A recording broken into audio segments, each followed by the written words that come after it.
Hello sa inyo guys, welcome po sa panibagong episode ng demonstration. Hindi naman siya demonstration, parang may tutulong natin to sa mga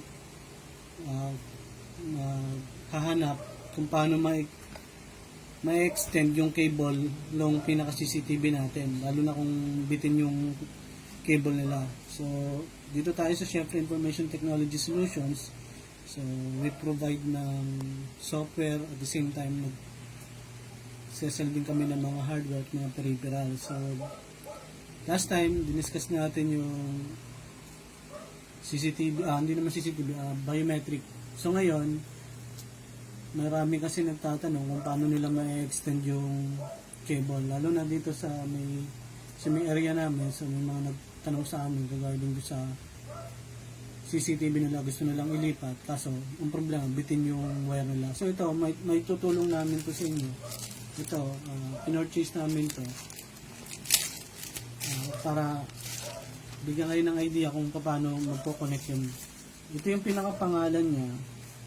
So 142 siya, actually declare value niya is 100. So 42 pesos yata yung shipping. So meron siya, in order namin is 10 pieces yung pinaka minimum niya. Female BNC, top floor, female to female BNC, barrel connector, BNC adapter connector, yung female.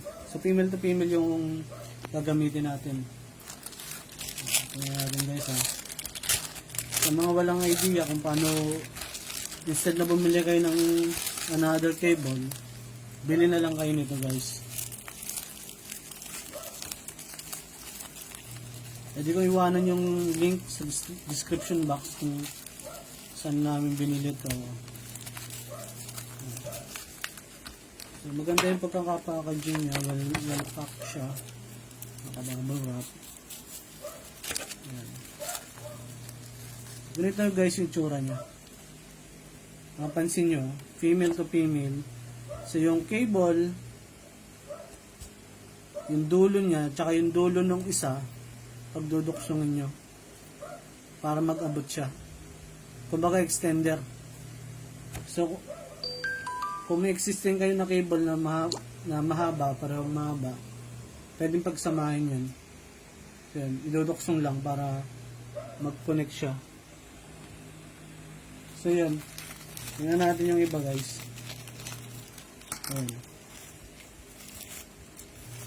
10 to. Try natin, kulang. Double check natin.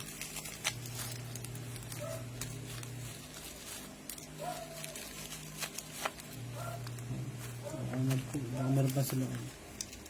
2, 3, 4, 5, 6, 7, 8, 9, 10. Yan, mura lang naman to. So iwanan ko na lang yung link sa description box.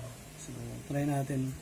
So salamat sa inyo para magkaroon kayo ng idea kung saan ginagamit to, tsaka para ma-extend yung cable natin, lalo na sa CCTV.